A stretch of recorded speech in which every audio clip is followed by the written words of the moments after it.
What is up, guys? Welcome back to the channel. Today's reaction video is going to be the 5 of the most unsettling football stories ever. It's a Halloween special. It is Halloween today, and I am a little bit hungover as well. So not only are we going to be doing Halloween themed videos today, you're also going to get hungover Beezy, which you could say is a little bit of a Halloween special, but I'm not too bad, so hopefully it won't affect these videos at all. If you enjoy this kind of content, smash that like button. Let me know in the comments any other videos you want me to react to. Probably not Halloween themed, because after today, it's not Halloween anymore, you know what I mean? And when you see this, it'll be too late to comment if you get me, because I've already done my videos. But if you want to let me know any other videos for the future, and maybe next Halloween, I can start doing my list. And if you want me to do scary videos in general, I can do them anyway. It doesn't have to be Halloween. I've said Halloween way too many times. If you guys took a shot for every time I said it, you'd be hammered right now. Smash that like button, smash that subscribe button if you're new around here, and let's check out the 5 of the most unsettling football stories ever. Let's go. Link to KTO will be in the description, by the way. 100,000 subs. This is crazy. Since Fair I'm less play. than 1,000 subs away, this will be my last video with 5-digit subs. So Yeah, what a legend. Again, this was quite a while ago. It's miles over that nowadays. But maybe people will be looking back on this video one day and seeing me saying 21,000 subs, which is absolutely mind-blowing, by the way. We're now on 100. You know what I mean? Maybe one day, maybe we'll get there. to have a little bit of fun with the holiday coming up, I'm going to present you guys with 5 of the most unsettling stories in football history. I'm keen. Let's go. Number 1. Alabama and Auburn. One of the greatest rivalries in all of sports. Okay, You can name college countless football. great matchups over their history, but one recent moment stands out. Oh, the kick 6, man. Oh, it gives me chills just even thinking about this moment, man. Let's go. 30, 35, 40, 45, 50, 45. There goes Davis. Oh my God, Davis is going all the way back. Auburn's going to win the football. Wow, man. But after this game, an Auburn official noticed something bizarre on the field. After looking at it closely and noticing bone fragments in a pile of ashes, it was clear. After fans had rushed the field, someone had left cremated remains. And the people at Auburn don't think this is the only time this has ever happened. I mean, you know what? It wouldn't surprise me, because especially on a night like this, especially if you're an Auburn fan, because of the magic comeback. But if, let's say, potentially, unfortunately, your parents or your grandparents die, and they've been going to the stadium forever, their wish, people may not agree with it, and I'm not saying whether I do or not, but their wish may be to spread your ashes on the field. When best to do it, when everyone else is on the field, it makes sense, and you may... I don't know why you'd just be carrying the ashes around, but maybe they planned on doing it that day anyway. A miracle happened, they're like, yes, we definitely have to do it now. There's people on the field, it makes sense. So I imagine it happens quite a lot all over the world, not just this one game. Quote, it happens a lot more than you think. People want their final resting place to be Jordan-Hare Stadium. I just imagine you're playing in a game, you break off a nice run, and then when you get tackled, you slide full of right through a ashes. pile of human ashes. Oh. That sounds pretty awful. Yeah. Number 2. You know from the movie The Blind Side, when Michael's teacher mentions Tennessee Stadium? I haven't You know seen what they're it. famous for? They work with the FBI to study the effects of soil on decomposing body parts. Well, they have lots of body parts. Arms and legs and hands from hospitals and medical schools. And do you know where they store them? Right underneath the football field. Oh, wow. So while it's fine and dandy to have 100,000 fans cheering for you, the bodies you should be worried about are the ones right under the turf. Set to poke up to the ground and grab you. Oh, what do you reckon? Although this is quite over-exaggerated, there is a bit of truth to this. There are more than 1,000 skeletons inside the stadium. Wow. So bodies are donated to the department, which then they study how they decompose at a facility known as the body farm. Although Okay. this body farm is away from the stadium, the skeletons are then brought back to the stadium and stored in former dorm rooms. So now if you're Wow. ever at a game at Neyland Stadium, you are in the presence of 1,000 dead bodies. Well, I don't know if there is any games on tonight at that stadium for Halloween, but if there is, you never know.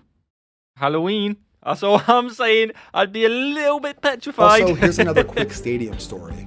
The University of Cal is a deadly place to play. No, literally. It lies directly on top of Hayward's Fault, which seismologists say is one of the deadliest faults in the entire world. Oh, and wow. the fault runs right across the field. With Cal's original stadium, this was a major problem. If the fault were to go off, it would completely crumble and Yep. could potentially cause major devastation. But after a renovation worth over $300 million, the new stadium is better equipped to handle this problem. They 300 even marked the million. fault line on the field. Oh, that's pretty No. cool. I rate that they actually mark it on the field, but 300 million. Again, it just shows the sheer size of college football. Number 3. Wow. So Archie Manning, Eli and Peyton's dad, played for the Saints during their early days, Okay. which they were horrible. Although how bad they were was pretty horrifying. The reason they're on this list is for a story that Archie Manning once told. He mentions how they pick up a punt returner the day before a game. So he was going to catch punts that night, and he had a parrot on his shoulder when he came in and started meeting some of the guys. It was a beautiful parrot. Apparently the parrot he had was worth over $1,000. It Wow. was clearly something this man cared for, and he seemed pretty comfortable about it. He obviously had done this before. Just noticing, I was wondering what he was going to do with that parrot during the game, and we have nice dressing facilities there and a nice kind of a little cubby up in our lockers in the dome. He used to Okay. put his parrot up there in the locker, and someone asked him, was it just going to leave it there the whole game? He said, sure, he'll just sit there the whole game. Well, Wow. he dropped the first punt, and they never put him back in, so obviously he was going to get the axe. It was a one-night stand in New Orleans. When we went back in the dressing room after the game was over, that parrot was dead. And that's where the story ended, which just seems odd. It was in the locker room during a 3-hour game, and just died? Did someone kill it? They never Oh, even man. investigated this further. Archie Manning just sort of laughed off the story. So this strange occurrence will forever remain a mystery. Yeah, what a poor parrot. But if I was you, I wouldn't put any of your kids or stay in a closet for more than 3 hours at that football stadium. I'd stay away from that completely. But, oh, what a poor parrot, man. Number 4. That's just so sad. Here's a reference to one of my older videos. Colorado versus Missouri. With Okay. time running out, Colorado had to score a touchdown to win. And that's when they got to 1st and goal. After a spike, they ran the ball on 2nd and goal. Following the play, they called a timeout. And then this happened. The ref failed to tell the downs marker to change the down to 3rd. But he wasn't paying attention anyway, since he noticed a man having an actual heart attack across the field. And as the man was placed on a stretcher and rushed away, they resumed the game. And the downs marker never changed the down.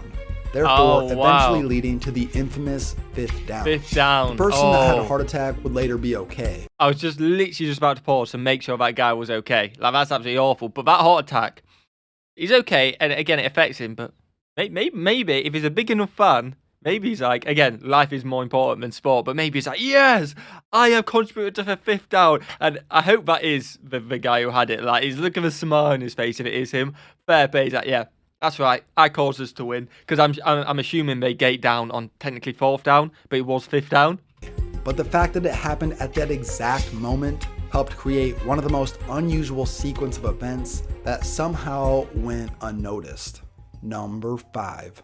New Year's Eve, 1988. There was a big-time NFL playoff game taking place. Okay. Mike Ditka and Buddy Ryan, who led the '85 Bears, are now going head-to-head in a pivotal game 3 years later. But by halftime, Mother Nature had taken its course.